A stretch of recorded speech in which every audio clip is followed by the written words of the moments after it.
¡Epa, compadre! ¡La hojilla! Estamos en la hojilla. Hojilla, ¿cómo es que dice la propaganda aquella, Nicolás? Hojilla raspapalante, que duran hasta que aguante. Mario, ¿qué tal? ¿Cómo está la hojilla hoy, chicos? Anoche te estábamos viendo, Fidel no se pierde la hojilla. Rumbo al socialismo, con Chávez, todos somos sus hijos e hijas.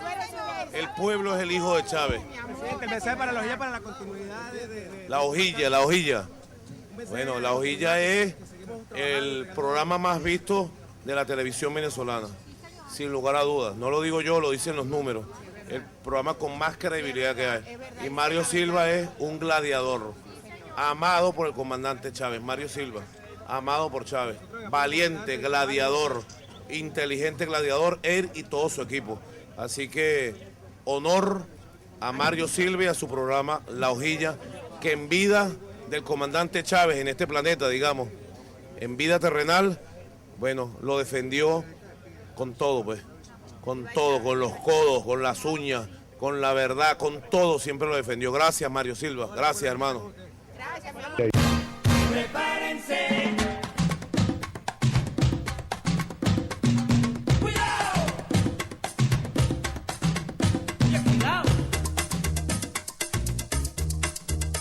Bueno, yo además de cristiano, yo no soy solo cristiano.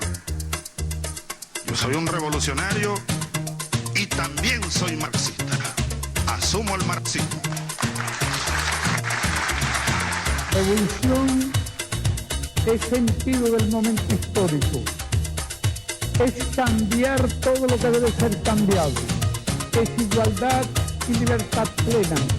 No se trata de solo de hablarlo y proclamarlo, hay que construir el socialismo, nuestro socialismo en el siglo XXI, en Venezuela, en el marco de América Latina y en el marco de los acontecimientos mundiales.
Muchachas, ¿cómo están ustedes? ¿Todo bien?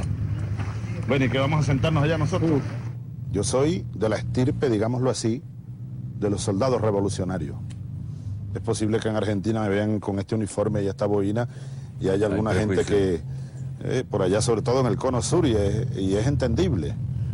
Pero yo pertenezco a la estirpe, a la raíz de los soldados revolucionarios. ¿Quiénes son nuestros padres como soldados? San Martín, Bolívar, Sucre, ¿no? Somos sus hijos, sus descendientes. Venimos de esa macolla, pues.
estamos rodeados de monte, mira. Pero la primera pregunta es esa, justamente. ¿Por qué estamos acá? Esta ciudad para mí tiene una gran significación. Para resumírtelo en pocas palabras, aquí en este polígono donde estamos, este es un viejo polígono, una tarde aquí me conseguí compañeros ya profesionales, militares profesionales, y con mentalidad progresista, estamos hablando de 1978. Y un día nos venimos aquí, y por aquí, por esta pequeña sabana, al pie de esta montaña, comenzamos a conversar.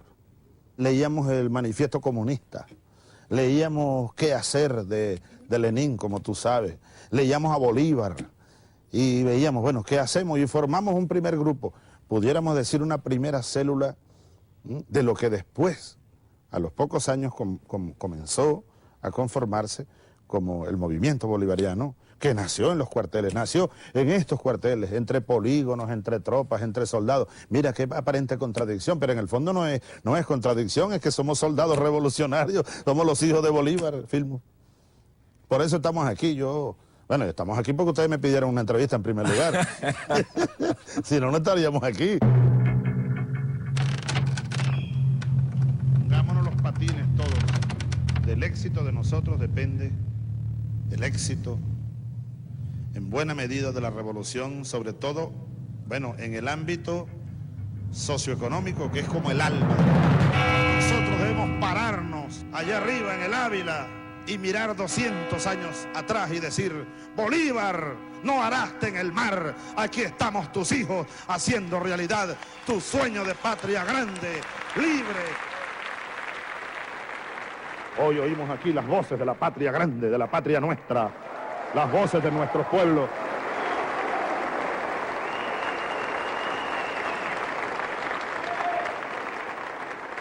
Yo miraba las caras no tradicionales de los presidentes de América del Sur y las historias muy particulares que tienen, pero hay algo que es particular de este momento y que me resultó también leyendo las vidas de cada uno de ellos. Casi todos provienen de familias humildes, de sectores populares o de sectores medios bajos. En tu caso también, pero siempre he leído que a pesar de eso fue una infancia muy feliz. Muy feliz, sí.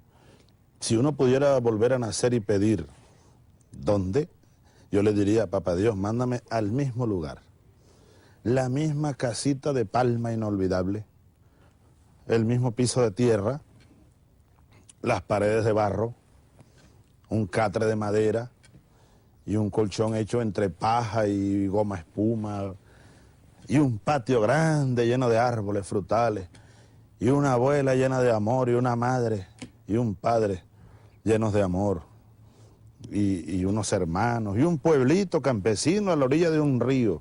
Eso queda allá de atrás de aquellas colinas en la sabana, ¿no?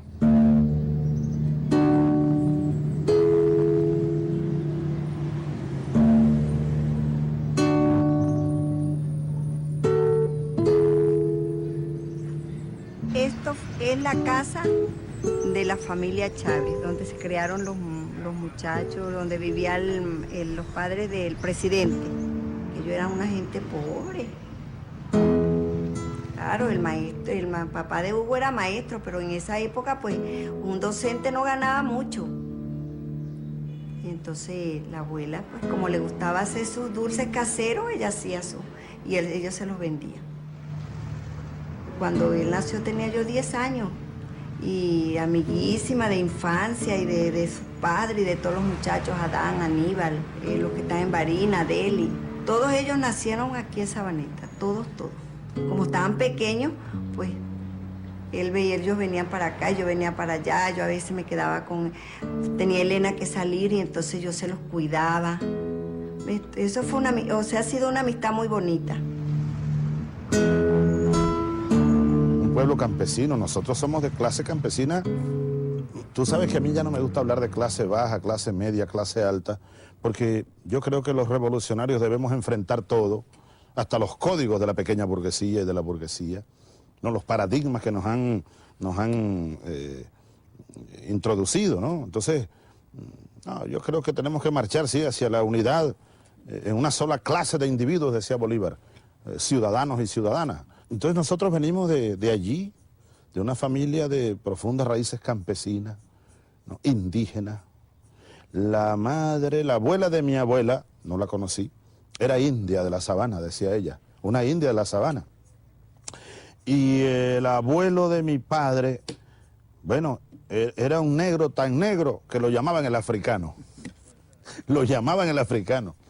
Entonces venimos de ahí, de esa masa histórica del negro, del indio y algo de blanco. Mi madre, si tú la ves, ella es blanca, ¿no? Tenemos una carga blanca por vía de mi abuelo paterno. Sí, sin embargo, el recuerdo mayor siempre tuyo es para tu abuela. Claro, la abuela es la que estaba todos los días cuando uno se levantaba, desde que tengo uso de razón. La abuela es la que nos dormía, la abuela era la que hacía el desayuno, la abuela era la que cocinaba y uno le buscaba la leña en el monte para el fogón. La abuela fue la que vi casi que morir y la lloré y la enterramos. Es la mamá vieja, imagínate.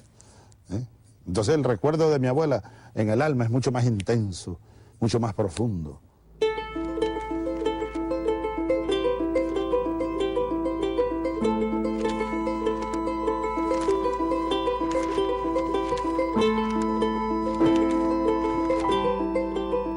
Mi abuela era india, sí, muy recta en sus cosas. Mi abuela tenía carácter. Ella era muy recta y él también. Él toda su vida ha sido un muchacho muy recto.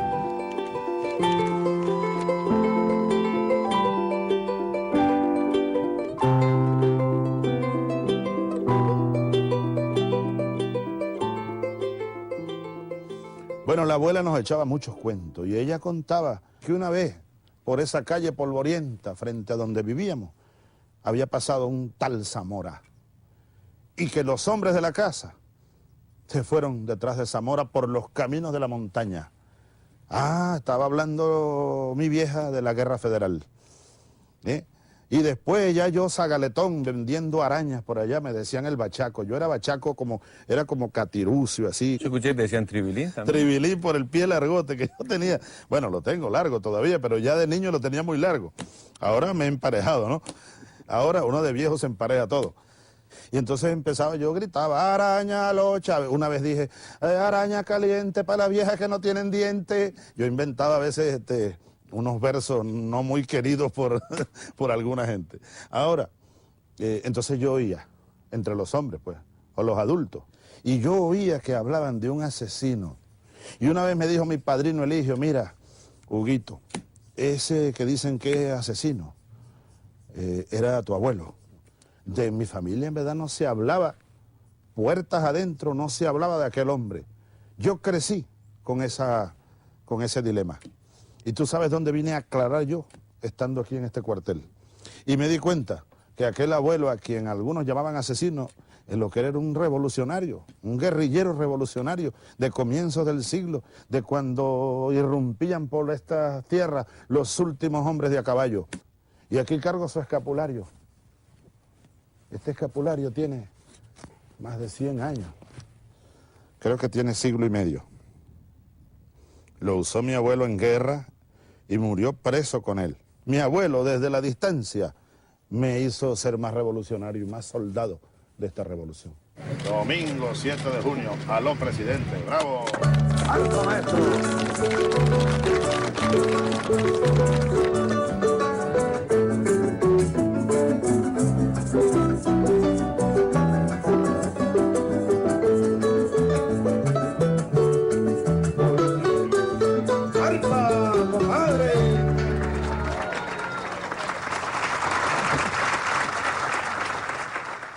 Atención, obra de teatro. No sé si era mi madre o mi abuela la que me dormía. Eso sí, no le faltaba su guayoyo y a mí el corazón de la arepa me daba. Cuando la troja estaba harta, con leche me daba la arepa. Ese rolito se lo voy a hacer.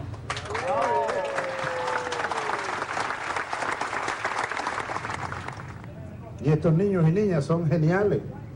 Esa es la patria nueva. Ustedes son el futuro.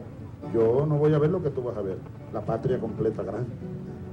El 2100 estarán tus hijos y tú todavía por ahí. Ya nosotros seremos sabana, seremos viento, seremos recuerdos.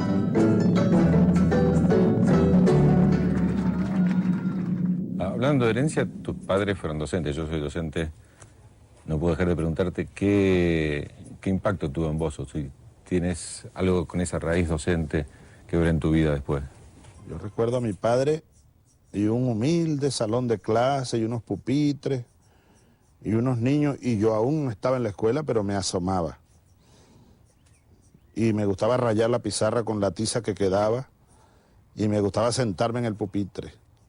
Recuerdo a mi madre que una vez me sorprendió sentado, porque era en la misma casa donde ellos vivían, en otro caserío, más monte adentro, llamado Los Rastrojos. Ahí mi padre era maestro, y mi madre también. Nosotros vivíamos acá en el pueblo. Aquí eran como 20 kilómetros de distancia, pero bueno, había que ir a pie, o en burro, o en bicicleta, no teníamos un vehículo ahí.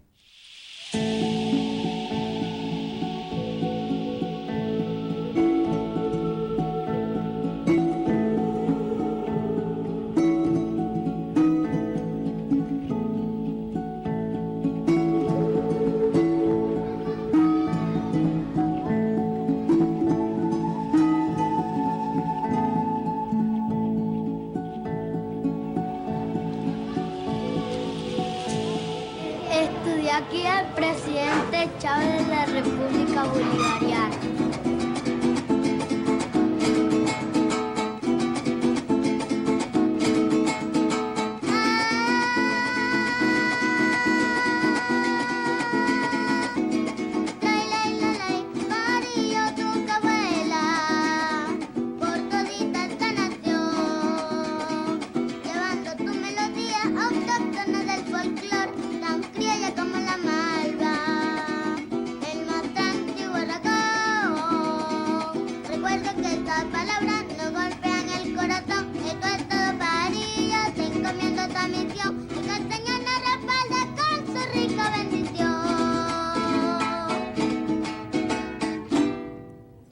A casa de mi padre, a mi padre le llegaba con regularidad una revista llamada Tricolor. Tricolor por los 3 colores de la bandera. Yo de niño aprendí a leer con esa revista. Era una revista que si tú la revisaras, las ediciones de aquellos años, conseguirás mucho tradicionalismo, mucho folclor, mucha cultura, muchos versos, coplas, dibujos infantiles. Yo me empecé a enamorar de la historia, de algo que llamaban historia, páginas de la historia, y venía con dibujitos bien hechos, ¿no? Entonces por ahí empecé a leer de un tal Miranda, ¿no? Y de un tal Bolívar, y yo estaba comenzando a leer y a escribir. Así que, sin duda que la condición de maestro de mi padre, y creo que fue un buen maestro, mi padre, creo que fue un buen maestro, influyó, sin duda. Me ha gustado siempre la educación, pues todo lo que es un proceso de conocimiento, de educación permanente.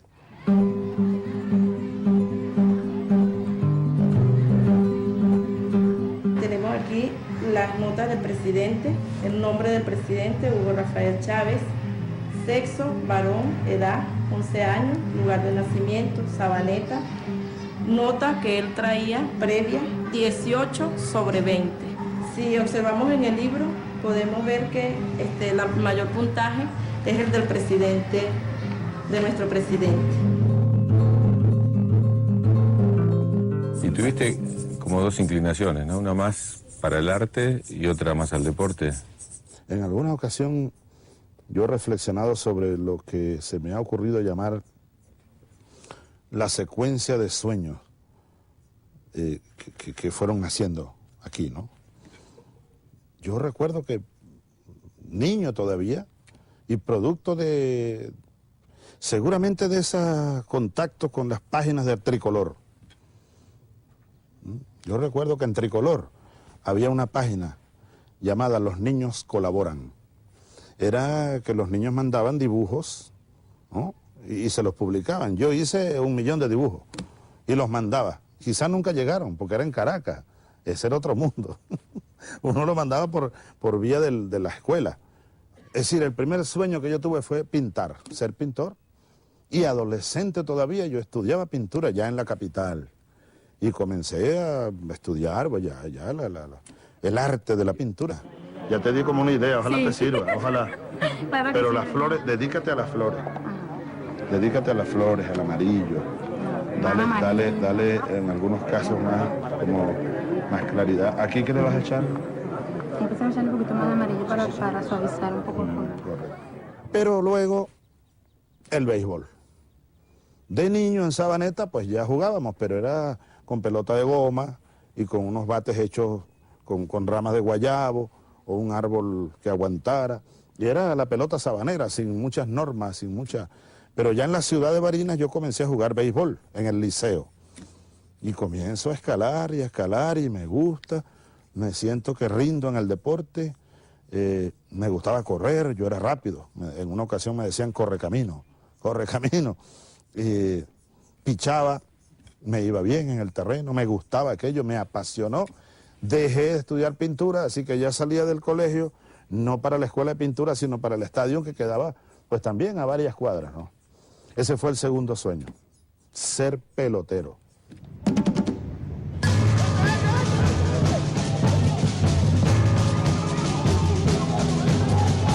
Tercera del hueco.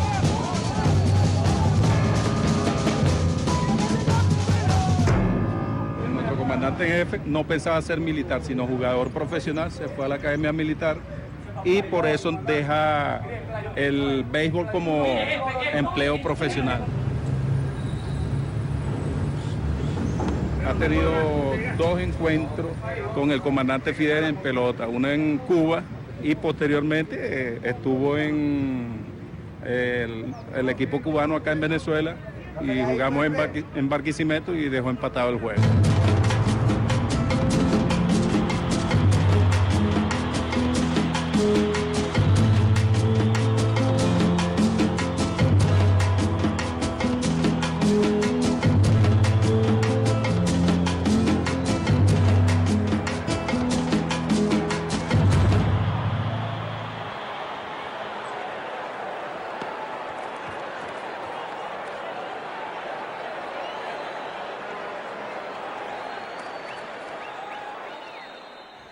Luego, hay un punto allí que es decisivo. Éramos muy pobres. Mi padre no tenía recursos para que yo viniera a estudiar al centro del país. Entonces yo cuando veo que ya mi destino parecía ser Mérida, allá no se jugaba béisbol profesional, un día llegó un teniente a dar una charla en el liceo, a informarle al 5º año y nos mandaron a todos al teatro. Me interesé. Luis Reyes también me dijo, oye, interesante. Pero él se fue, terminó yéndose a la escuela de aviación. Y yo, pero solo por buscar el camino al centro de Caracas, al centro del país, perdón, me fui a presentar exámenes al cuartel de Barinas, a un fuerte que está en las afueras llamado Tabacare. Aprobé y un 8 de agosto del año 71, era domingo, ingresé a la Academia Militar. Cuando fui la primera vez al polígono a disparar, los primeros tiros le ponían uno los blancos ahí en la línea de 75 y las marchas con el fusil aquí al hombro y el casco. Oh, patria mía, patria querida, voy a la guerra a luchar por ti. La patria, ¿no? Más cuando vuelva por ahí. Y el himno y la bandera, todos los domingos. Y yo veía esa bandera.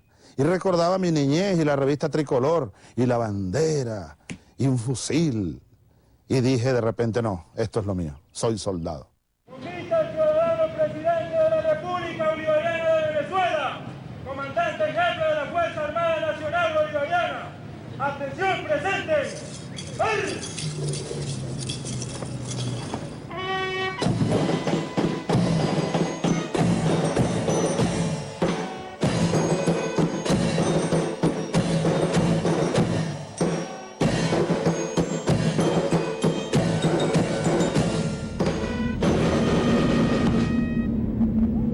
Se dijo, después del 4 de febrero, la rebelión del 92, que yo había entrado a la Academia Militar infiltrado, que ya yo era de las células del Partido Comunista o de un movimiento Che Guevara. Todo eso es una gran mentira. Yo entré, yo era tribilín, la célula mía era tribilín. y no era un fusil, era un bate de jugar pelota, y una pelota lo que yo soñaba con aquello. Pero yo le dije a Ramonet, le dije, mira, porque el autor dice que yo entré a la escuela militar con el libro del Che Guevara bajo el brazo.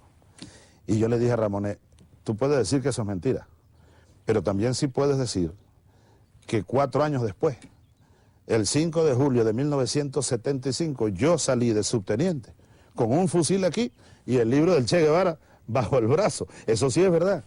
Yo salí ya convertido en un soldado rebelde.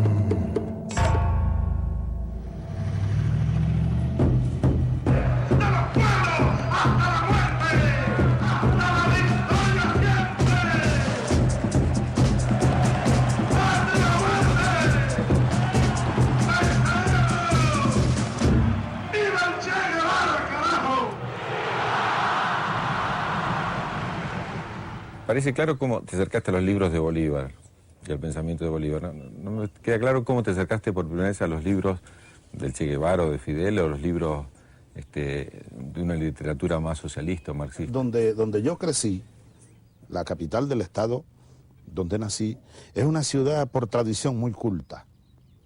Entonces, en esa Barinas culta de poetas, yo me conseguí un gran poeta. Éramos vecinos. Y era un hombre, bueno, ya un hombre maduro, padre de familia, sus hijos grandes amigos, como hermanos nos hicimos, sobre todo Vladimir.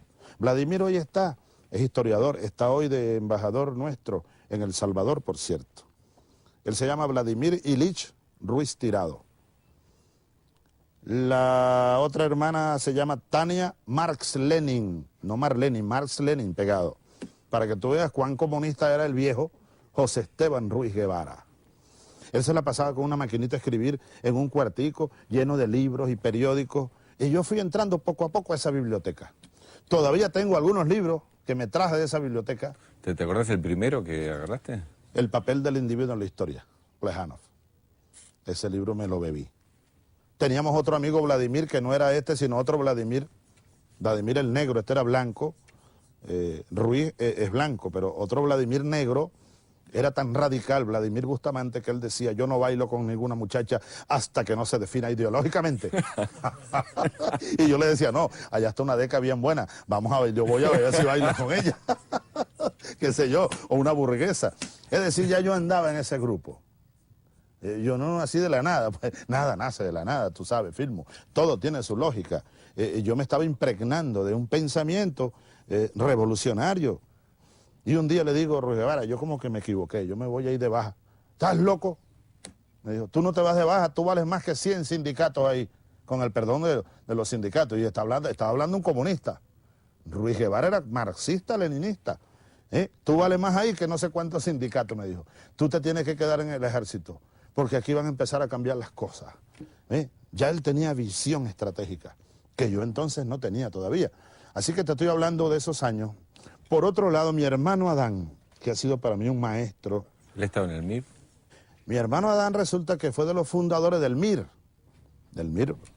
Movimiento de Izquierda Revolucionario, que nació por esos años como parte de la división del Partido Comunista y todos los conflictos internos de la izquierda aquí. Ahora, Adán me visitaba en Caracas. Un día llegó Adán a la Academia Militar. Yo era cadete. Estaba en el patio cambiando fusil, el al hombro, el presenten, el otro en orden cerrado, saludo. Y entonces me llama un teniente, usted es el cadete Chávez Frías, presente mi teniente, tal, venga acá, recluta, y tal, voy, pum. Tiene 10 minutos que está un hermano suyo visitándolo. Mira, Adán tenía una melena, que el pelo le llegaba aquí. Es una sandalia, y yo dije, ¿cómo te dejaron entrar aquí? No, yo hablé con el teniente. Porque no dejaban entrar sino con corbata, imagínate tú. Adán con una camisita, le parecía a John Lennon, a John Lennon, o a Jesucristo. Y Adán, ¿y qué es eso? No, peace and love. Adán andaba en algo. Adán andaba en algo y yo andaba también en algo, pero andaba sin cabello, recluta, peladito. Y entonces Adán andaba, era por unas reuniones del MIR, eran debates de muchachos. Pero todo eso sin duda que, si tú lo ves a la perspectiva, fue, ¿no?, impregnando mi espíritu, bueno, como de conciencia del papel que los militares venezolanos teníamos que jugar ante la crisis que acabó con este país. Estas medidas duras en el campo económico que estamos haciendo, lo hacemos en su beneficio, que esto es lo que va a permitir que realmente logremos el bienestar para todos los sectores de la comunidad.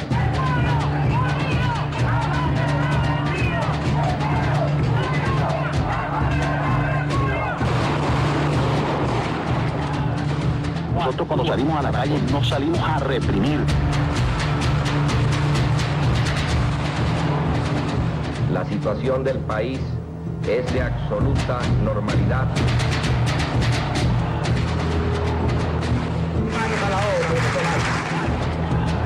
La situación general del país se encuentra prácticamente normalizada. Solo en la ciudad de Caracas subsisten,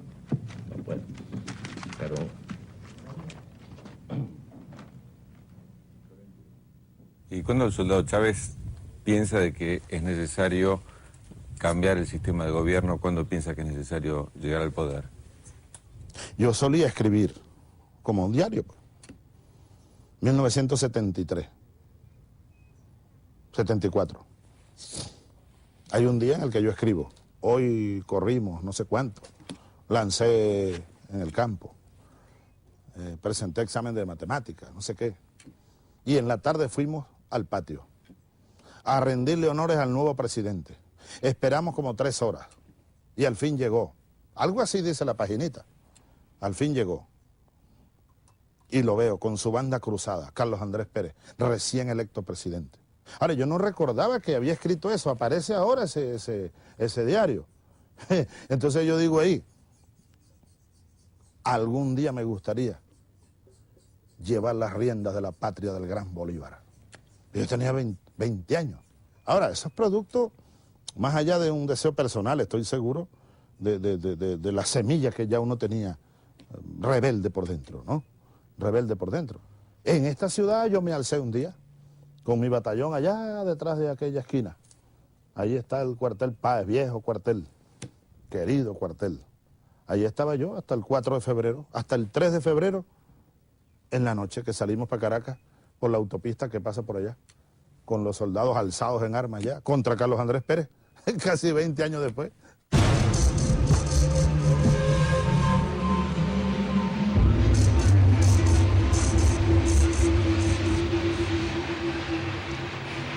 Compañeros, lamentablemente, por ahora, los objetivos que nos planteamos no fueron logrados en la ciudad capital. Ya es tiempo de reflexionar y vendrán nuevas situaciones y el país tiene que enrumbarse definitivamente hacia un destino mejor. Así que oigan mi palabra, oigan al comandante Chávez que les lanza este mensaje para que por favor reflexionen y depongan las armas, porque ya en verdad los objetivos que nos hemos trazado a nivel nacional es imposible que los logremos. Compañeros, oigan este mensaje solidario, les agradezco su lealtad, les agradezco su valentía, su desprendimiento, y yo ante el país y ante ustedes asumo la responsabilidad de este movimiento militar bolivariano. ¿Por qué en ese momento no pudieron llegar al poder? ¿Qué fue lo que...? Si tú te pones si alguien se dedica con visión racional, ¿no?, a hacer cálculos probabilísticos, tomando en cuenta los distintos factores intervinientes, etcétera, concluiría, pero yo le diría que no perdiera ni tiempo, en que la probabilidad de éxito aquella madrugada era casi cero. Nosotros hicimos una quijotada, en verdad. No teníamos un teléfono celular, no teníamos un centavo de apoyo. Los partidos políticos que sabían, las cúpulas, echaron atrás a última hora. Uno pudiera decir, se rajaron, no quisieron ir a la rebelión.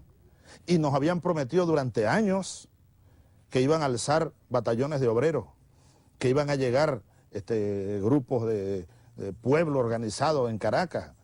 No llegaron. Ahora, mi abuela decía, ¿sabes qué decía mi abuela? Cuando yo los sábados, por ejemplo, un viernes, ella me veía con el guante, yo limpiaba el guante. Y tenía una pelotica y yo me la pasaba caminaba. Mañana tengo juego, mañana picho. Y mi abuela, bueno, mañana picha. Amanecía lloviendo. Y yo entonces lanzaba maldiciones y tiraba el guante. Y mi abuela me decía, porque ella era tranquila, ella era imperturbable. Mi abuela era imperturbable como esa montaña. Yo no, yo era un río. Un río como un huracancito. Entonces yo amanecía lanzando no sé qué, mira, está lloviendo, no va a haber juego desde la mañana. Entonces ella tranquilita, sentadiza en su silleta, ahí, mire, mejor es lo que pasa. Lo que pasa es lo mejor, me decía ella. Seguro que iba a perder, así no pierde. O le iban a dar un pelotazo. Entonces, mejor es lo que ocurre. Lo que ocurrió, yo estoy ahora convencido de que tenía que ocurrir como fases necesarias de un movimiento revolucionario. No había condiciones allí para triunfar, pero ¿qué? Abrimos un boquete en la pared. Un boquete. Sabe que desde el golpe se ha convertido él en un tipo de héroe nacional. Absolutamente falso. La gente lo admira porque ha sido la única persona que se ha hecho responsable de una situación aquí en Venezuela. Aquí hay que hacer una democracia verdadera de las mayorías del pueblo bolivariano. Las manifestaciones que se han visto en las calles que piden su renuncia, ¿qué le dice usted a esa gente? Es cierto. Estamos conscientes de que el futuro no viene, de que nosotros, la juventud, tenemos que construir ese futuro.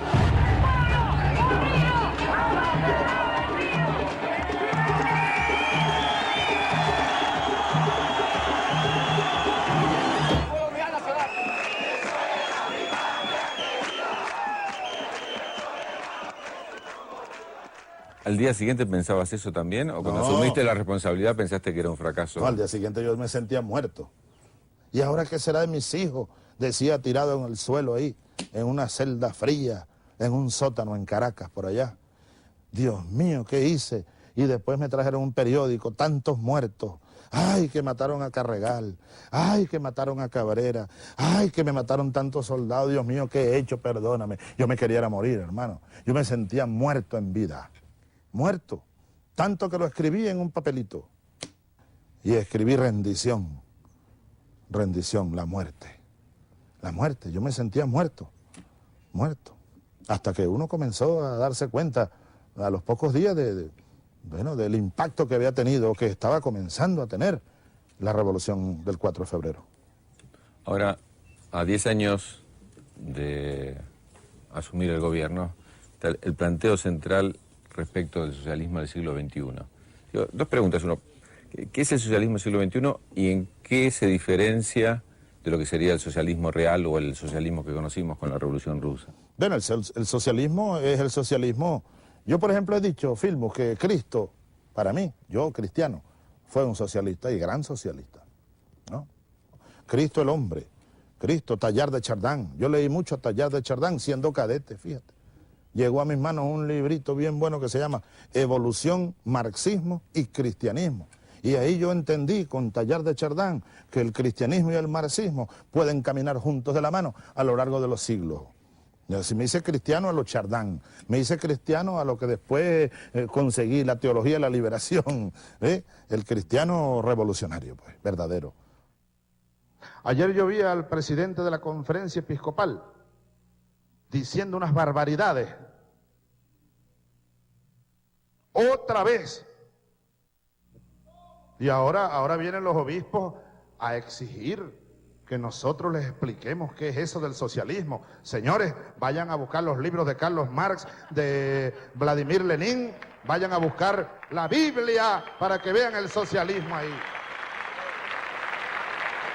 Cristo es uno de los más grandes revolucionarios que hayan nacido en esta tierra. Cristo El verdadero Cristo.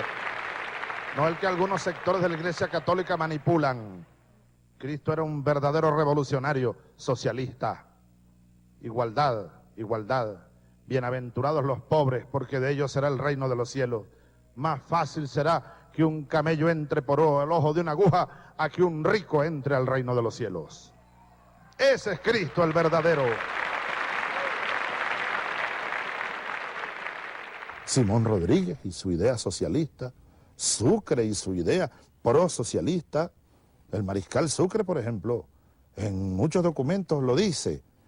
Hay una frase luminosa de Sucre siendo presidente en Bolivia. Y por eso es que la oligarquía boliviana todavía lo odia. Todavía lo odia. Y le dieron un golpe de estado y un tiro en un brazo y casi lo matan. La Manuela Sáenz con unos soldados llegó y lo salvó. Después renunció y se vino aquí y lo mataron allá en Berruecos. Tenía 35 años. Pero hay una frase de Sucre que dice: cuando los pueblos de esta América se fueron a la batalla por la independencia, entendieron que también lo hacían por la justicia y por la igualdad. Y Sucre empezó a repartirle tierra a los indios, y a recoger los niños pobres y a abrir escuelas, abrió caminos, el primer puerto. Entonces Bolívar, medio siglo antes que Carlos Marx, lo dijo, y yo creo que con más claridad que el mismo Carlos Marx. Bolívar dice ahí en Angostura, en el Orinoco: la naturaleza nos hace diferentes, desiguales a los seres humanos. Pero luego viene la sociedad, el Estado, las leyes, la educación, las artes y la ciencia, y colocan al ser humano en una igualdad, en un estado de igualdad que él llamó ficticio, más propiamente llamado la igualdad política, la igualdad social. Medio siglo después, Carlos Marx dice que el socialismo desarrolla las desigualdades naturales del ser humano, y a través, igual que Bolívar, como si Marx hubiera leído a Bolívar, y a través de ¿qué? De la sociedad, lo integra a un estado de igualdad en la diversidad. Quienes pretenden igualarnos en pensamiento, que tú y yo pensemos lo mismo, no, es imposible. O que caminemos como tropas formando con la banda de guerra. Tun, tun, tun, tun, tun, tun, tun. No, no somos autómatas. No somos soldados en marcha de banda de guerra. Somos soldados más bien en guerrilla, diversos y dispersos, en el pensamiento y en la acción. Entonces, el socialismo yo creo que es del siglo, no solo XX, es del siglo I.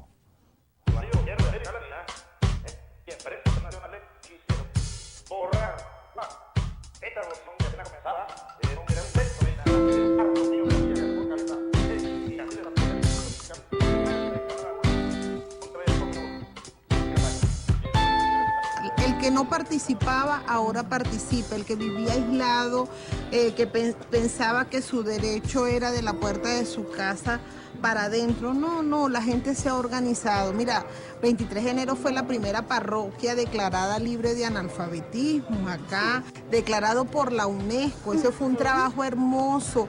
Recorrimos puerta por puerta, casa por casa, buscando a esa gente que era iletrada pura. Mi vecino y yo unidos para ocuparnos de la calle que nos afecta en común, o de la plaza que nos afecta en común, o hasta de la delincuencia que nos afecta en común. Pero en otro tiempo uno decía, me mudo de aquí y ya. Ahora no me mudo, me quedo en mi barrio y en conjunto con mi vecino trato de mejorarlo, porque además ahora tenemos poder popular, porque ahora el presidente nos está mandando a organizarnos y desde estas bases organizadas le exigimos a las autoridades establecidas si es que ellas no quieren responder.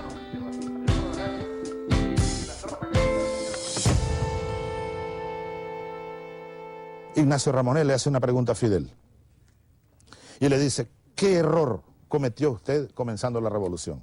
Y Fidel, una autocrítica que yo se le he oído a Fidel horas y horas hablándome a mí, porque Fidel me agarró a mí como un hijo y yo me cuadré y dije sí, es como un hijo político. Ahora, para mí es un gran compromiso. Un día yo le di a Fidel un regalo, le regalé un fusil que yo usé cuando era cadete, lo conseguimos para allá en un parque viejo. Y lo mandé a arreglar y Fidel cumplió 75 años aquí en Venezuela. Y yo le regalé el fusil y recuerdo que me dijo: Chávez, me llevo el fusil, tu fusil. Para mí es un regalo, para ti es un compromiso.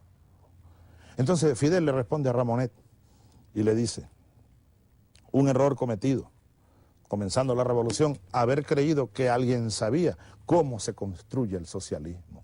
Nadie sabe, Filmus. Es una invención, no te das cuenta, hay que inventarlo. Como que tú y yo en este momento aquí, disposicionero. Por eso yo pudiera aportar algo, porque soy disposicionero, como dijo mi abuela. Me gusta inventar y en este momento estamos inventando. Cualquier cosa que uno ve por allá anda inventando socialismo, inventando elementos para impactar el proceso de transición hacia el socialismo. Ahora, dijo Mariátegui, el socialismo nuestro americano, indoamericano, no debe ser calco ni copia, sino creación heroica. Hay que crearlo.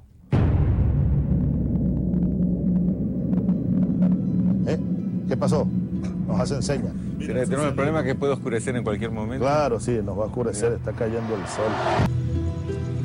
Llegó la noche a Maracay, al polígono.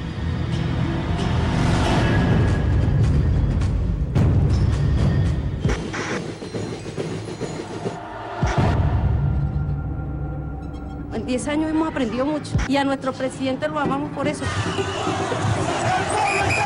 Aquí tenemos una conspiración. ¿Qué pasa? Esto aquí es una lucha de clase, de pobre contra rico, el que tiene y el que no tiene. El pueblo llegó a este palacio para no irse más.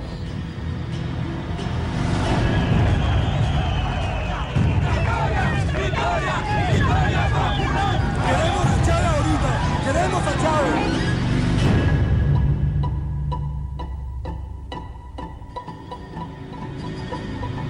Fidel Castro, un teléfono. ¿Aló? Y Fidel, después que hablamos como 3 minutos, me dijo, Chávez, tú no eres Allende. Y me dio prácticamente una orden. Chávez, tú no mueres hoy. Tú no mueres hoy, Chávez. Y de repente de la oscuridad, cuando los soldados ven que es el presidente que está ahí, que es Chávez, entonces se acercan. Chávez. Y vienen aquellos. Y sale un hombre con un fusil, ra. Y dijo, si matan a este hombre aquí nos matamos todos. Ahí resucité, yo estaba muerto ya.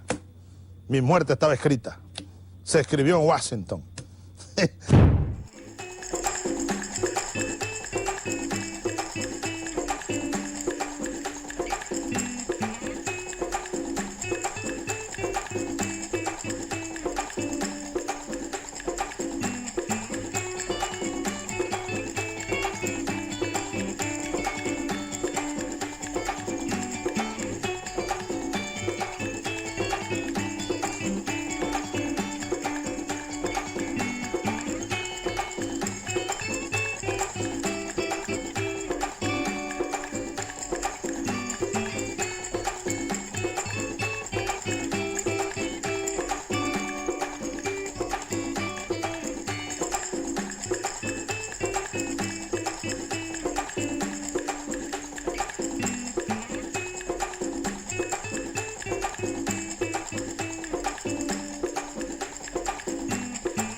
Usted nace en una familia relativamente acomodada, estudia en escuelas religiosas. Globalmente podría usted haber sido un dirigente conservador, ¿verdad? Perfectamente. En definitiva, porque con ese tipo de el hombre no es formación. dueño de su destino. Entonces, se he meditado también, a veces he explicado los factores que influyeron.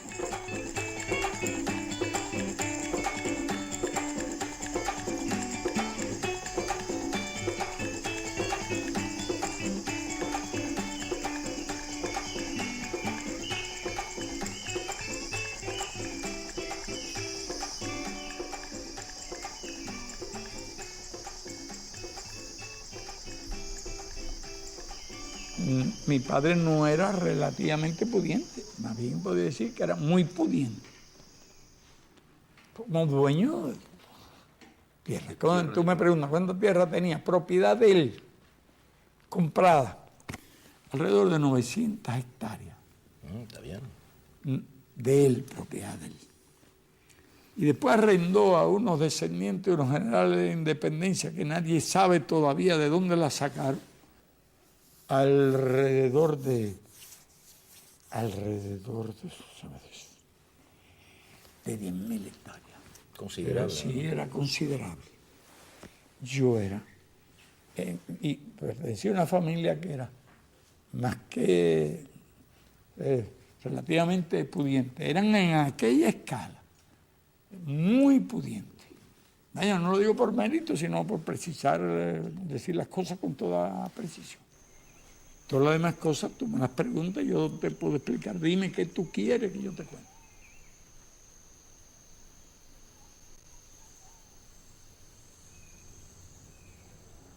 ¿Qué otra cosa influyó mucho? Un privilegio y una suerte. Yo era hijo de terrateniente, no era nieto de terrateniente. Si hubiera sido nieto, habría nacido ya en un reparto aristocrático y toda mi amigo y toda mi cultura habría sido. Y cierto sentido de ser superior y todo eso. Lo que influye es que todos los compañeros con los cuales yo juego voy para arriba, para abajo, por todas partes, son la gente más pobre. Eran hijos de obreros agrícolas. Y mi propia familia por parte de madre, y algunos primos de mi padre ya eran pobres, porque vino algunos. Y la familia de mi padre ya era muy pobre.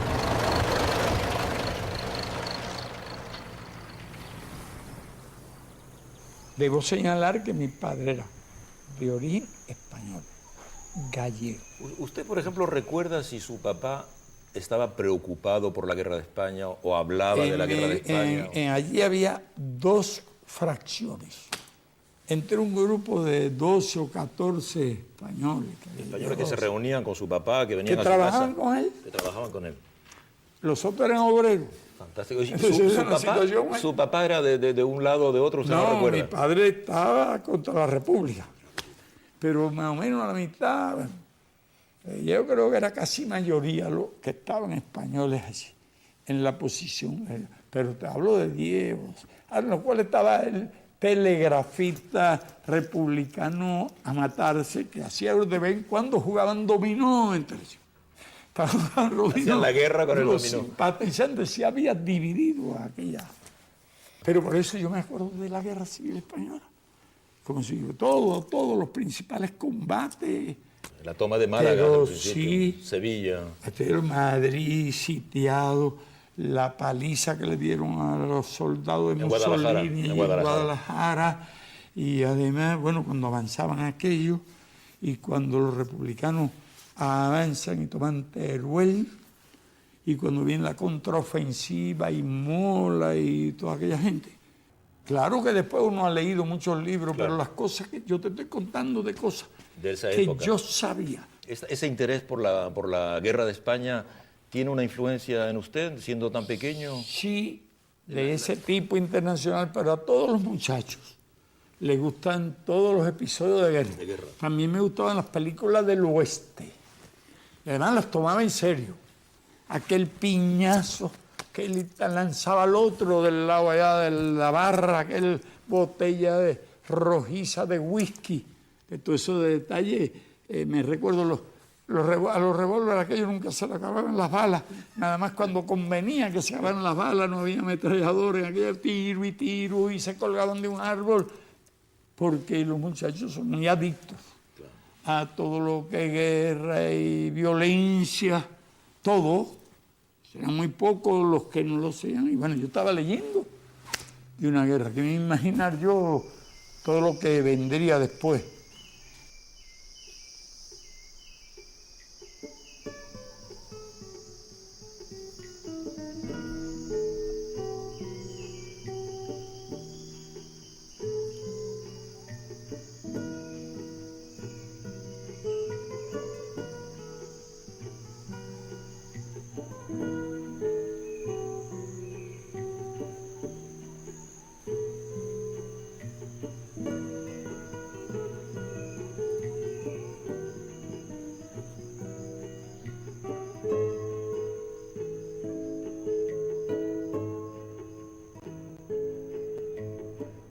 cuando yo pude empezar a conocer cosas, en mi mente estaba la mejor escuela, la infancia que viví y el lugar en que viví.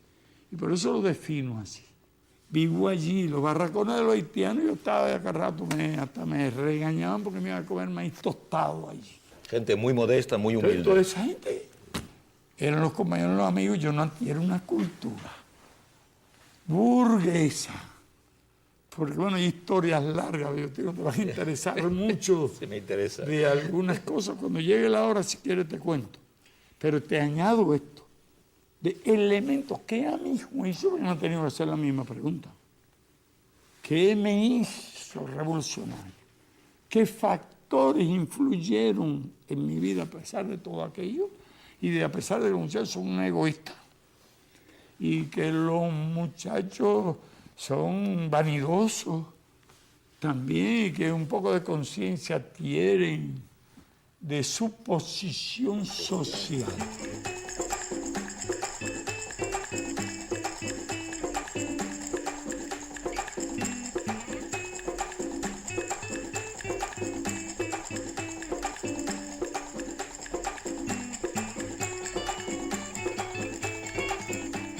Yo empiezo a adquirir una cultura política prácticamente cuando termino el bachillerato, porque yo todo ese tiempo fue en colegios religiosos, La Salle, de origen francés primero, hasta la mitad de quinto grado, Dolores de los jesuitas, hasta que concluyo el segundo año de bachillerato, y Belén de los jesuitas, cuando eran jesuitas españoles.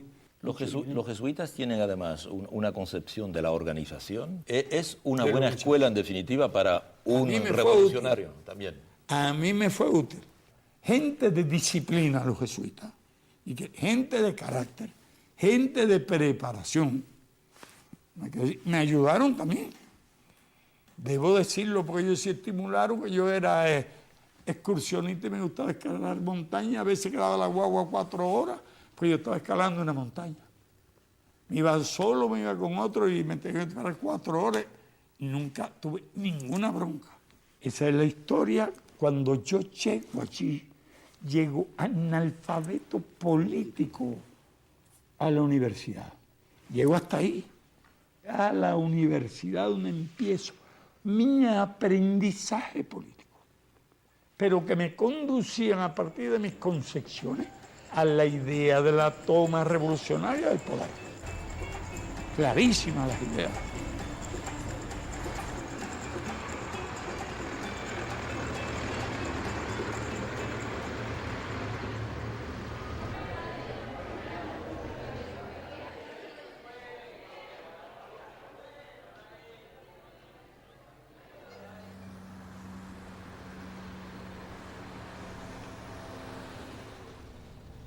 Lo que había mucha gente estaba contra el robo, la malversación, el desempleo, la explotación, pero creía que eso se debía a los malos políticos.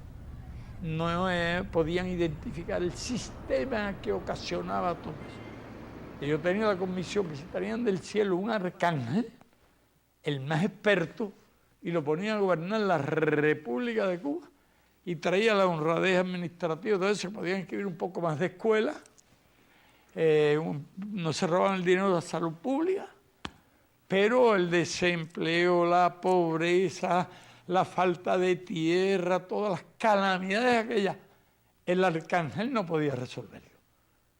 Porque si tú aquellos latifundios, aquellos enormes latifundios, aquel sistema de producción no admitía ponerle fin a nada de aquello. Ya todo lo más que hubiera honradez, pero en realidad no servía a mi convicción, El sistema había que cambiarlo. Nosotros habíamos hecho un pequeño ejército. En unos meses habíamos reclutado 1.200 hombres. ¿Y cuando decidimos atacar el Moncada? Cuando nos convencimos que nadie lo haría, ni habría lucha contra Batista. Y que un montón de grupos que habían no estaban preparados ni organizados, y había mucha gente que militaba en distintos grupos. No fue la ambición. Teníamos la idea de marcharnos hacia las montañas con todas las armas ocupadas en el cuartel, si no colapsaba el régimen.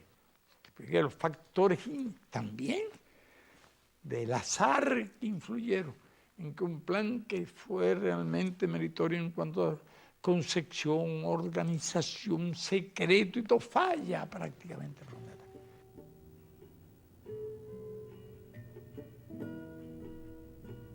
Es un fracaso, el asalto fracasa, ¿verdad? Y se traduce por la muerte de muchos compañeros de usted, la tortura, la cárcel para usted. Por ello, que si a mí me preguntaran hoy qué habría sido mejor, yo hablaría de una fórmula alternativa.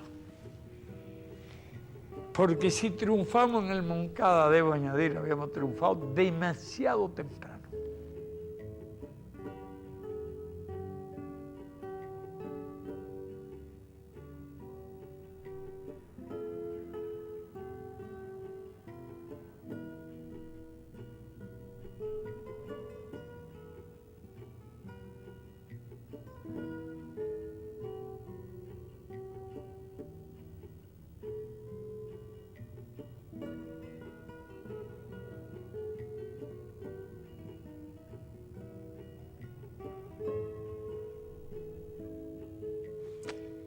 Era la época de Stalin, y Stalin no era Khrushchev.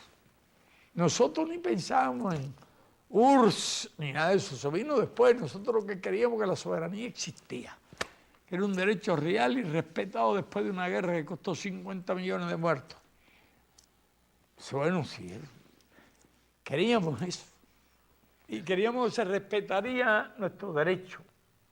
Era una revolución que no era todavía socialista, pero era la antesala de una revolución socialista. Para entenderlo hay que leer la defensa, el folleto conocido por la historia me absolverá, y están los elementos de la antesala de un régimen socialista que no tenían que venir después, inmediato, ni mucho menos. Pero ya eran nuestras ideas.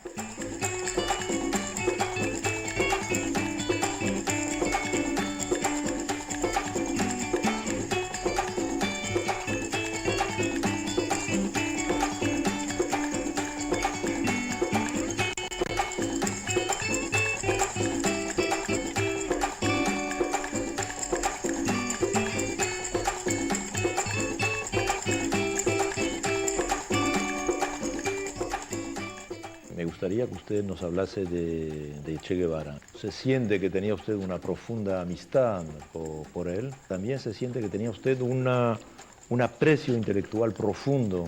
Sí, desde su época de estudiante se había interesado por el marxismo y el leninismo.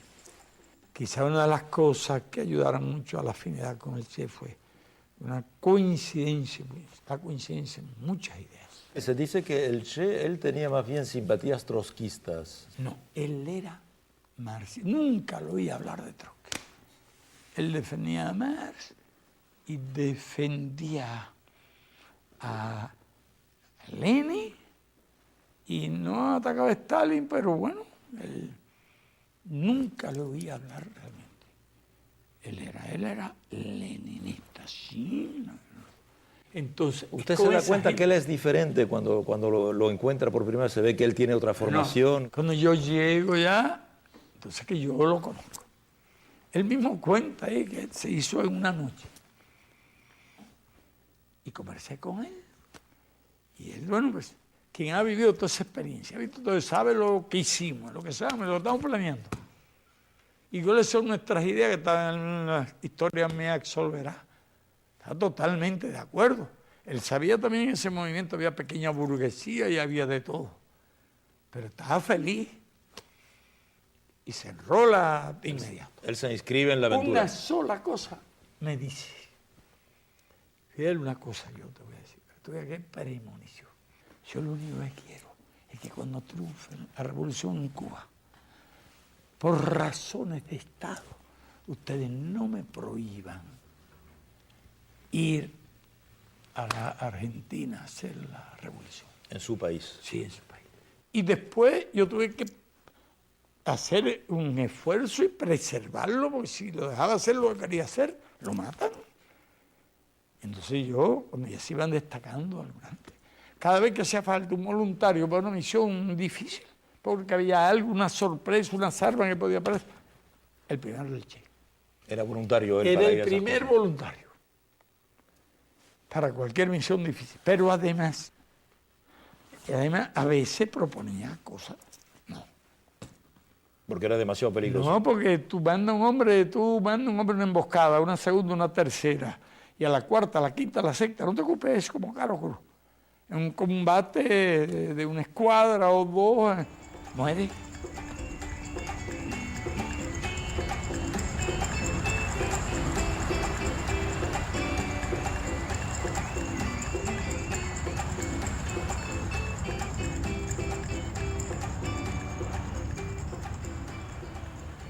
Comandante, cuando se termina la guerra, con el triunfo de la revolución, Che se queda y participa con usted a la construcción del Estado Nuevo. Él había tenido iniciativa de cosas de industrias y cosas en la sierra. Y entonces el INRA se convierte en una institución muy poderosa.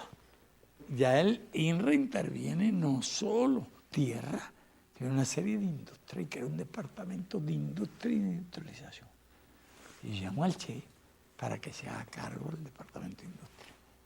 Aunque seguía siendo, bueno, figura, y cuando había cualquier cosa estaba él de jefe, militar, jefe político. Cuando Girón, Che, Papinal del Río, yo en La Habana y Almeida y Raúl en Oriente. Crisis de octubre, bueno, Girón, crisis de octubre, cada uno tenía su lugar.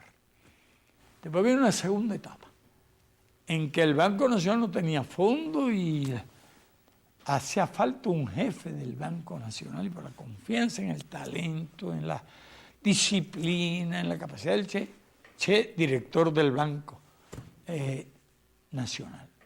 De ahí han surgido chistes en que llamé al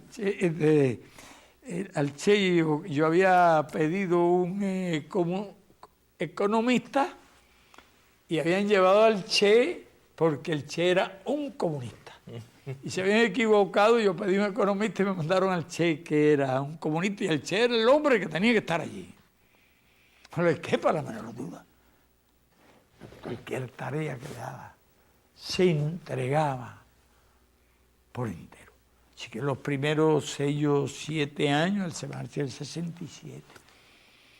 Él ha estado, él ha recorrido el mundo, él estuvo en la reunión por allá con Choenlai, se reunió con Mao, con Nehru, porque él tenía mucha vocación internacionalista y mucho interés por todos esos problemas. Che, ¿le cuenta a usted, le dice cuál es su proyecto con respecto a Bolivia y Argentina? ¿Usted comparte con él? Bueno, ya para la época aquella, el método de la lucha armada estaba aprobado. Si en Nicaragua triunfa,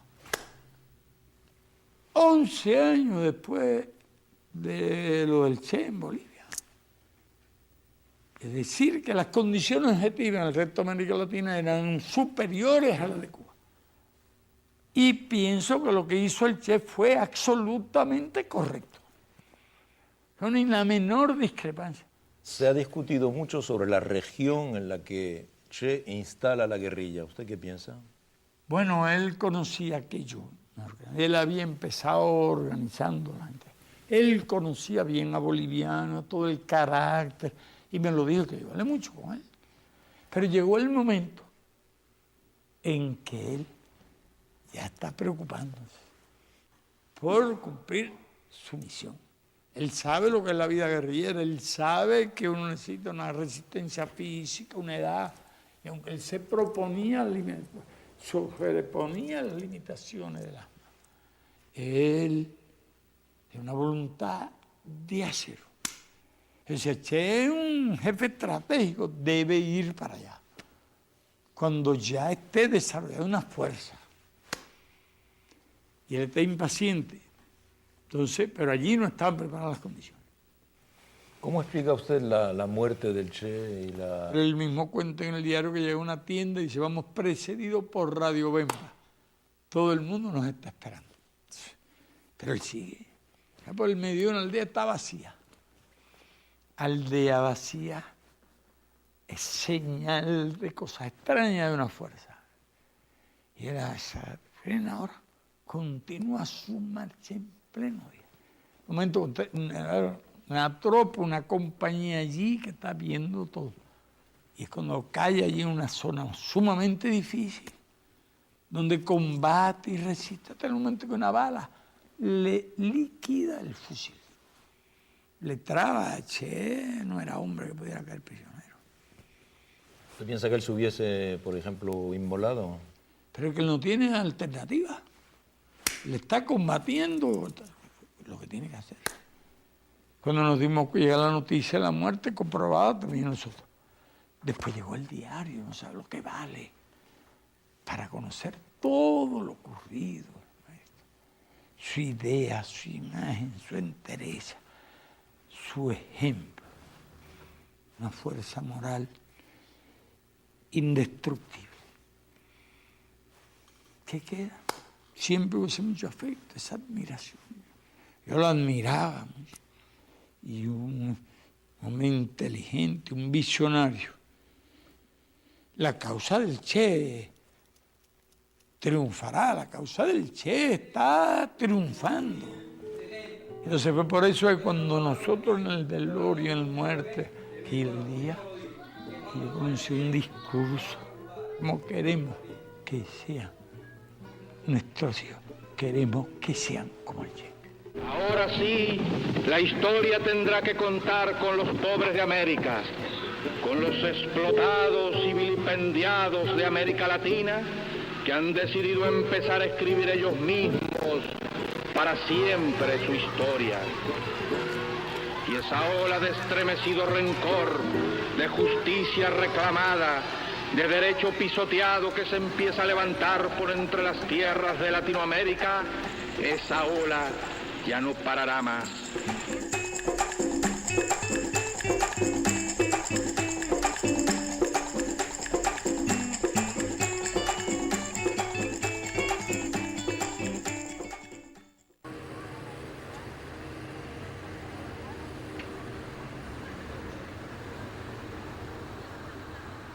¿Discriminación con los negros también había, comandante, en el seno de la revolución? Subjetiva.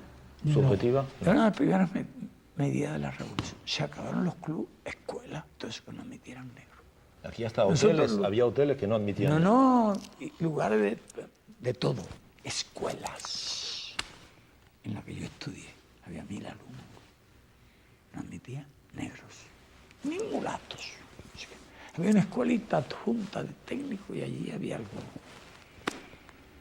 Nosotros éramos bastante ignorantes acerca del fenómeno de la discriminación racial, porque creíamos que eso era establecer una igualdad ante la ley y sin discusión. Pero hay instinto en eso. Y si usted lo promueve, como pudo Hitler hacerle creer a la gente que eran superiores, si él mismo no tenía ningún tipo de ario, el ario ideal ese que pintaba, y Himmler y Goering era un gordiflón. Bueno, yo no sé dónde sacaban muchos de aquellos líderes, eran el prototipo de raza. Entonces éramos suficientemente ingenuos como para creernos que establecer la igualdad total y absoluta ante la ley ponía fin a la discriminación, porque hay dos discriminaciones, una que es subjetiva y otra que es objetiva. Después de eso hemos aprendido mucho. ¿Usted hoy está satisfecho de la situación, por ejemplo, de los negros en Cuba? Sí, podemos criticarnos lo que hemos tardado en descubrir, pero lo descubrimos. Y es muy subyacente lo que pueda quedar.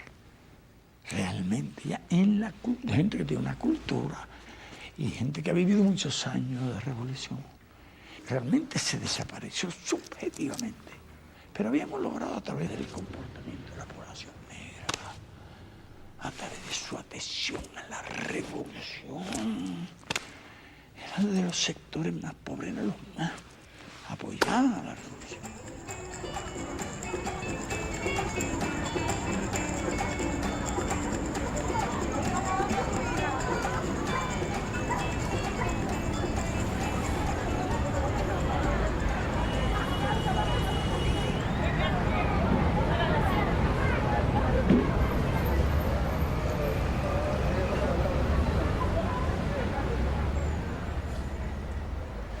Pero también no te creas que fue fácil nosotros.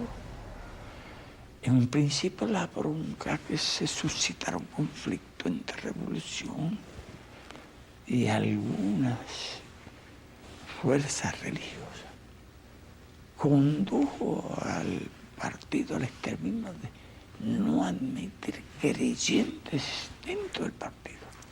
Y Estados Unidos se sabe que trató de utilizar también y de crear oposición religiosa, presentar la imagen de una revolución contra la religión. Es una revolución radical profunda, esta yo la califico así, y lo puedo justificar y demostrar, donde no hubo un solo sacerdote fusilado. Hubo algunos sancionados a prisión, pero no estuvieron mucho tiempo. Y no creo que costó poco trabajo. Y años yo defendiendo el criterio de que habría que abrir las puertas a la religiosa. Yo me convierto en vaya programador de que el cambio revolucionario del mundo necesitaba la unión de marxistas y cristianos. Sostuve esas ideas y cada vez las sostengo más.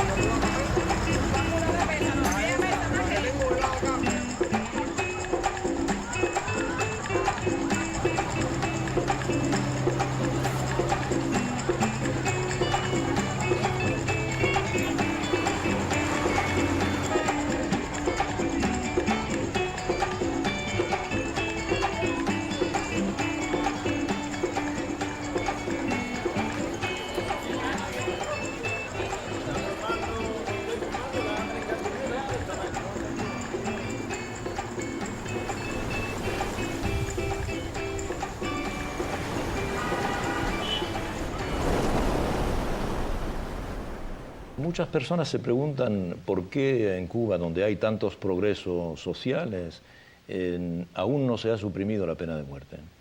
Nos cuestionamos nosotros la pena de muerte cuando nos hicimos revolucionarios, o cuando luchamos, o cuando triunfa la revolución.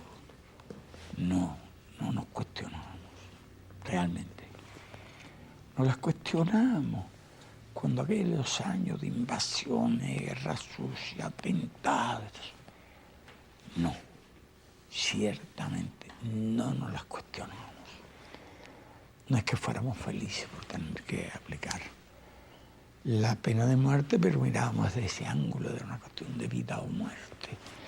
Y también partimos de ciertos criterios que se daban en los procesos revolucionarios por lo general.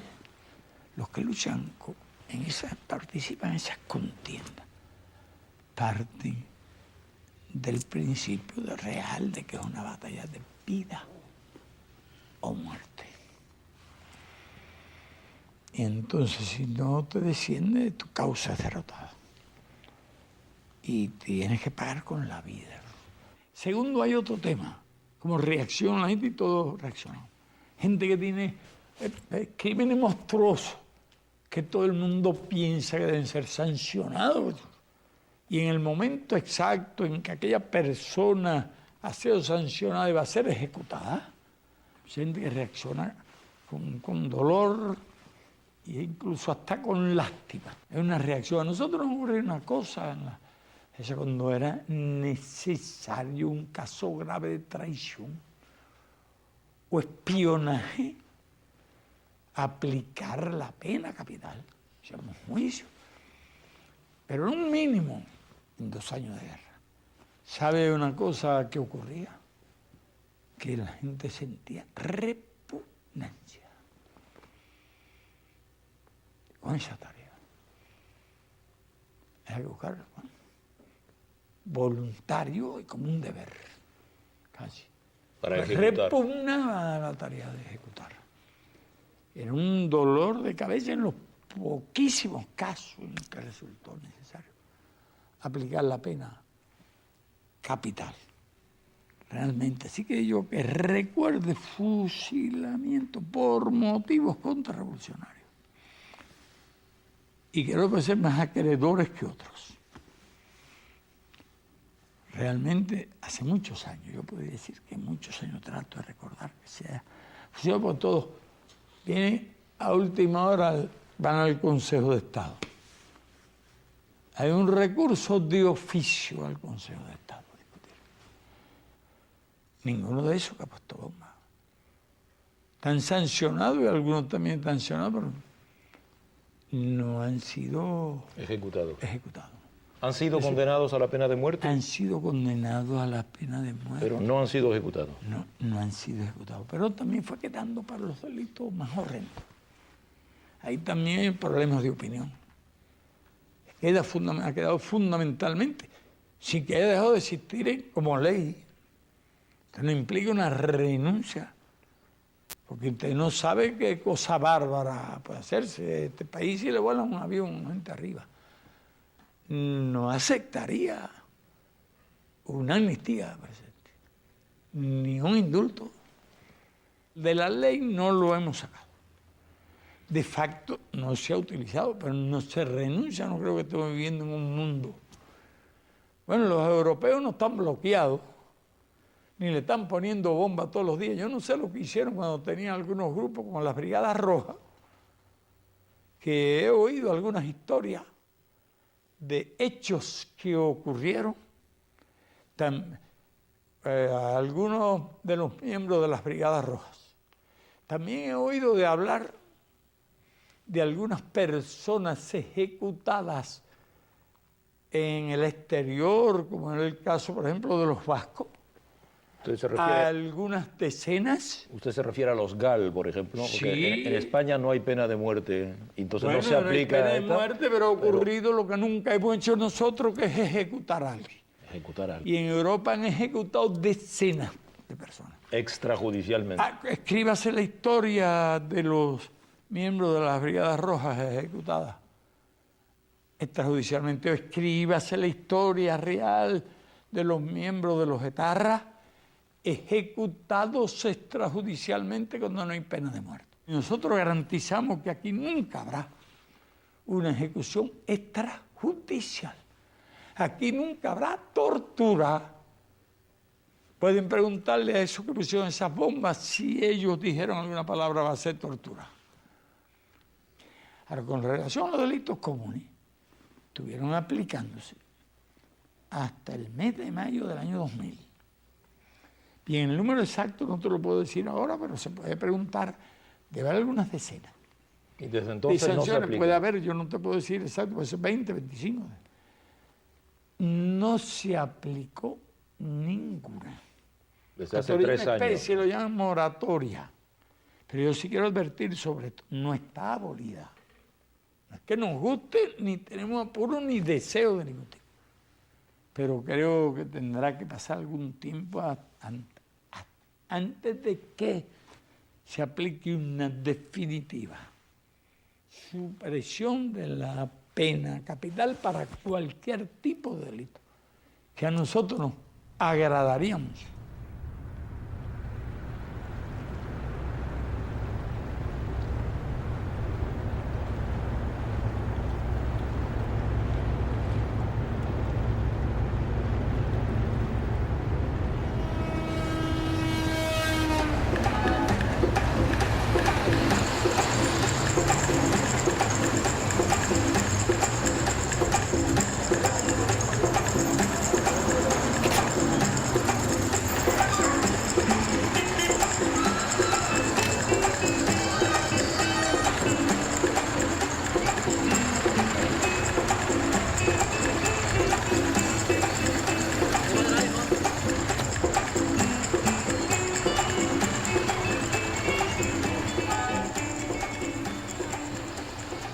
La Comisión Cubana de Derechos Humanos ha publicado un documento en enero de este año en el que dice que aún hay 223 disidentes en las cárceles de Cuba. Pues parece que hay, según la cifra que te di, un poquito más del 1% de lo que un tiempo hubo. Ya ves, porque había primeros años de la revolución, alrededor de 300 organizaciones contrarrevolucionarias. Y en la época del terrorismo y del sabotaje a montones. Llegó a existir en el país alrededor de 15.000 presos. 15.000 presos. Sí. Justo después de la revolución. En los años aquellos de Girón, crisis de octubre, Operación Mangosta, hubo una mano de operaciones que dieron lugar a miles de sabotajes y actos de terrorismo, montones de vidas, bandas armadas, guerra sucia, que nos costaron más vida que la propia guerra de que te hablé. Óigame, bueno, pues en ese tiempo hubo todas esas cantidades, no te digo, de presos. Ahora dicen que hay 203, casi que levantarle un monumento a la revolución, nosotros pudiéramos sacar la cuenta de los miles que pusimos en libertad si hubiésemos juzgado a todos los que en contubernio, en complicidad con la Oficina de Interés y pagado por Estados Unidos, se han dedicado al oficio de disidentes. Si lo hubiéramos sancionado a todos los que han violado leyes, no serían esos 200. Eso viene a ser más bien una prueba de la generosidad de la revolución. Y entonces mi respuesta que yo te doy, de haber 200, puede ser 250, 300, lo que te digo, es que ninguno está preso si no ha violado una ley. Quiero decirte lo siguiente, que nuestras leyes sancionan las campañas que se hacen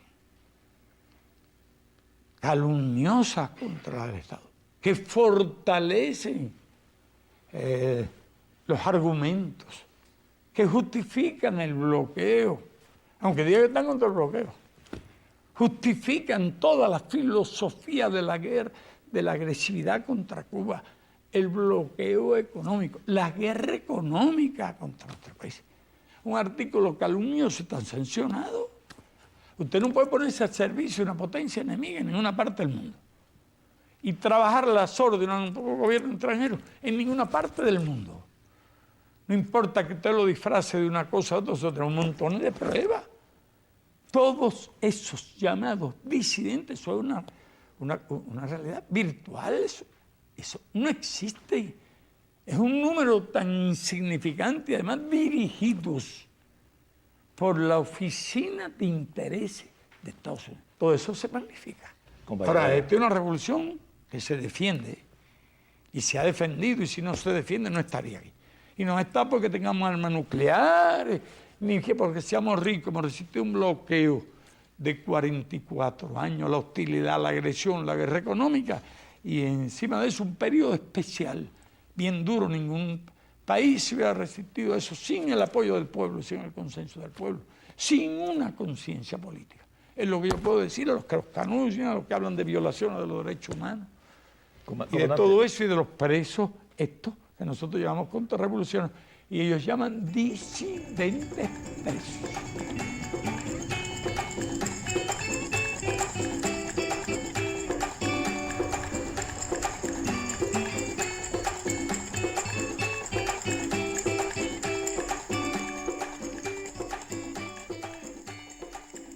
Usted en varios de sus discursos y de sus entrevistas ha abordado un tema que muchos consideraban que era tabú. ¿Cómo usted ve el porvenir de Cuba sin Fidel Castro? El nivel de autoridad después de 44 años de lucha y de experiencia es más alto de lo que está, pero era muy alta la autoridad de aquellos que luchamos y que hicimos la guerra y conducimos al derrocamiento de Batista, la independencia de este país con el precio que nos han pagado y que se ha mantenido firme en momentos muy difíciles durante mucho tiempo. Otro privilegio, influencia del azar. Usted puede venir condenado a morir por factores naturales temprano o morir por planes de eliminarlo, y no ha ocurrido ninguna de esas cosas. No es un gran mérito haber acumulado la experiencia que hemos acumulado. Si puede haber algún mérito en el hecho que hemos sido constantes en la lealtad a las ideas y a los principios. Y en aquellos días, claro que yo me daba cuenta, lo que podía significar el atentado. Y entonces yo planteé, y era, a Raúl lo veía más radical que a mí. Bueno, yo no creo que fuera más radical que yo. Yo admito tan radical como yo. Él es el segundo secretario del partido y el vicepresidente del Consejo de Estado. Del Consejo de Estado. Usted le da moral y usted le da... Si me pasa algo mañana, con toda seguridad que se reúne la Asamblea Nacional y lo eligen al no le quepa la menor duda. Se reúne el euro político y lo que hace. Pero ya él me va alcanzando. Van llegando. Ya el problema es bien generacional, porque ya son unas generaciones que van a sustituir a otras. Y tengo confianza, y lo he dicho siempre, porque creo en las ideas. Y creo en la conciencia, creo en los conocimientos, creo en la cultura y especialmente en la cultura política. Tengo una fe ciega en eso. El relevo se puede pasar sin problema ya. De inmediato no habría ningún tipo de problema, pero el otro tampoco. Esta batalla de ideas es lo que nosotros estamos haciendo. Hay cosas nuevas, pero muy nuevas. Hay cosas las podría calificar sin preocupación, una de extraordinaria. Hemos aprendido mucho, pero sobre todo había venido a culminar y ha sido un privilegio en los últimos años. Y estudiar las tesis, las ideas fundamentales del sistema capitalista de producción y preguntarnos incluso qué quedaba de aquel sistema. Si quedaba algo, si había libre competencia en el mundo, si existía la libre empresa y todas esas verdades que se consideran, como dogmas divinos. Pero yo pienso algo más. Mira, si América Latina fuese devorada por el imperio, si nos tragara como la ballena aquella se tragó al profeta Jonás, no puede digerirla. Tendría que expulsarla un día. Nacería otra vez en nuestro hemisferio. Pero no creo que sea fácil de tragar. No se puede gobernar el mundo de 6.400, ni este hemisferio. Somos un haz de pueblo que hablamos el mismo idioma, tenemos casi la misma cultura, la misma religión, la misma idiosincrasia, la misma mezcla. Ustedes ya están reuniéndose los finlandeses, los húngaros y gente que hablan unos idiomas imposibles, los alemanes, italianos y todo lo demás. Un continente que se pasó 4 siglos guerreando, 5 siglos. Bien se le puede felicitar a pesar de mis criterios críticos, bien se le puede felicitar por el nivel de unidad que han alcanzado. Es un mundo nuevo todo lo que surge.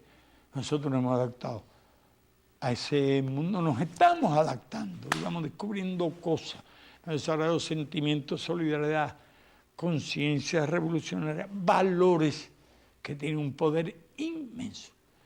Y entonces yo puedo decir, y no deja de ser una cosa por lo menos digna de curiosidad, que cuando enormes potencias, cuando tantas cosas se destruyeron, este país bloqueado y todavía sin haber salido del país, comparte, ayuda, forma por miles profesionales universitarios.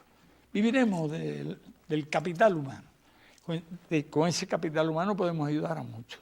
Con nuestra experiencia podemos ayudar a muchos. Y con esa experiencia podemos ayudarnos a nosotros mismos. Vivimos la mejor época de nuestra historia y de más esperanza de todo. Y tú lo ves ya en todas partes. A este país, fíjate lo que te voy a decir. Vendrán más personas a ver el desarrollo social de este país, las cosas sociales de este país, que a las playas de Cuba. Es cierto, es correcto, y yo estaría dispuesto a aceptar la crítica de que cometimos algunos errores de idealismo. Quizás quisimos ir demasiado rápido, quizás subestimamos fuerzas de los hábitos, pero ningún país se ha enfrentado ni a un adversario tan poderoso, tan rico, a su maquinaria de publicidad, a su bloqueo, a una desintegración del punto de apoyo. Nos quedamos solos y no vacilamos y nos acompañó la mayor parte del pueblo. No te digo que todo, algunos se desalientan, no todo tiempo, pero nosotros hemos sido testigos de las cosas que he hecho, cómo avanza. Yo tengo esperanza también que muchas de las cosas que estamos haciendo sean experiencias que se multipliquen. No aspiramos a la paternidad ni a la patente, al contrario, nos sentimos orgullosos cuando eso alguien hace alguna cosa que puede hacer usted. Muchas gracias, comandante. Muchas gracias. He trabajado muchas horas y yo lo he hecho.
Bueno, yo además de cristiano, yo no soy solo cristiano.